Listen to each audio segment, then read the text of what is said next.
आपल्या देशामध्ये मुंबईला मदन कटारिया यांनी पहिल्या हास्य क्लबची स्थापना केली आणि त्यानंतर आता हा जो लॉफ्टर डे आहे तो 100हून अधिक देशामध्ये साजरा केला जातो. आता हसणं हे आरोग्यासाठी एका बाजूला जसं चांगलं आहे, तसंच मन मोकळेपणानं रडणं, आपल्या भावना मोकळ्या करणं हा एक दुसरा भाव लक्षात घेऊन आपल्या देशामध्ये आता लॉफ्टर क्लबच्या धर्तीवरती क्राय क्लब स्थापन व्हायला सुरुवात झालेली आहे. म्हणजे या दिल्ली, बंगळूर, हैदराबाद, सुरत अशा मोठ्या शहरामध्ये क्राईंग क्लबची स्थापना सुरू झाली. याची मूळ कल्पना जी आहे ती 2013ला जपानमध्ये टोकियोमध्ये सुरू झाली.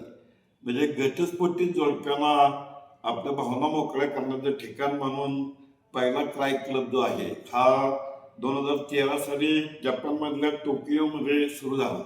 तर आपल्या भारत देशामध्ये सौरभ आर्य नावाच्या तरुणानं सुरुवात केली. आता या क्राय क्लबमध्ये येणाऱ्या लोकांची जी कारणं आहेत ती कोणाचा ब्रेकअप आहे, कोणाचा एकाकीपणा आहे, कोणाची पती पत्नीची भांडणं आहेत, काही ज्येष्ठ नागरिकांचे प्रश्न आहेत.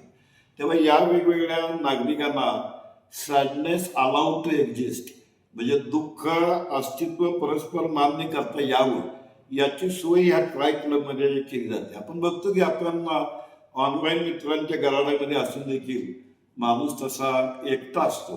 तेव्हा या एकटेपणावरती मात करण्यासाठी तुमचा कौटुंबिक वाद असेल किंवा व्यक्तिगत समस्या असेल तर एखाद्या कॅफेमध्ये मंद प्रकाश, हळूवार संगीत, हळूवार गाणी, हलक्या गप्पा आणि मनसोक्त रडणं या पद्धतीनं दोन गोष्टी होतात. एक म्हणजे कॅथार्सिस की दुःखी कष्टी भावनांचं विरेचन होतं आणि दुसरं म्हणजे कनेक्शन की माणसं जोडली जातात. आता आपल्या देशातला प्रसिद्ध अशा प्रकारचा हेल्दी क्राईम क्लब म्हणून जो आहे तो सुरतला आहे.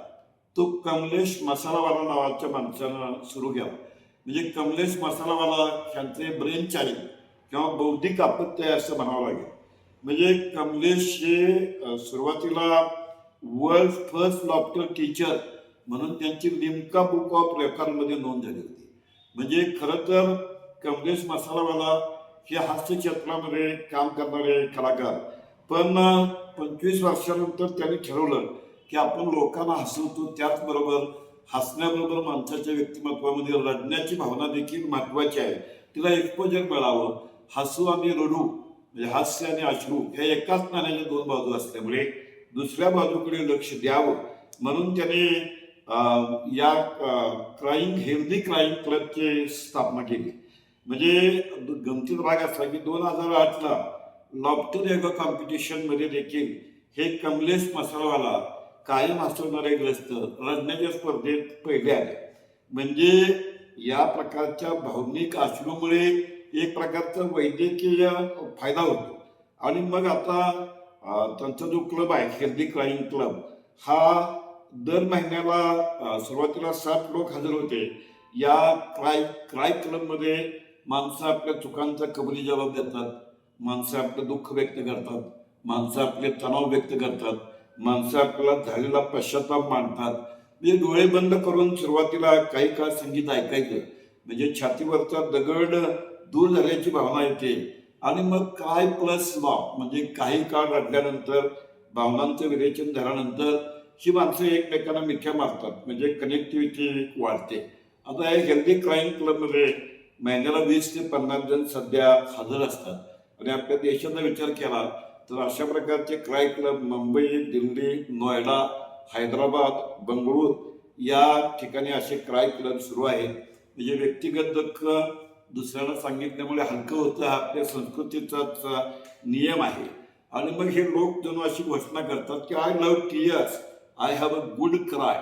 म्हणजे इमोशनल वेलनेसचा ट्रेंड जो आहे हा जो प्रवाह आहे की भावनिकदृष्ट्या माणूस संतुलित आणि चांगला झाला पाहिजे यासाठी या क्राय क्लबमध्ये टीयर्स टू चियर्स अशा प्रकारचं वातावरण होतं. गुजरातमधल्या सुरतमध्ये महिन्याच्या शेवटच्या रविवारी हसू आणि रडू हे एकाच नाण्याच्या दोन बाजू एखाद्या कॅफेमध्ये साजरे करताना आपल्याला अनेक लोक दिसतात. तुर्तास तरी क्राय क्लब ही जी संकल्पना आहे की आपल्या देशातल्या मोठ्या शहरामध्ये आणि उच्च मध्यमवर्गीयामध्ये गेल्या 18 वर्षामध्ये रुजू लागलेले हे जे क्लाय क्लब्स आहेत ते पुढे कसं स्वरूप घेतात हे पाहणं मनोरंजक ठरतं.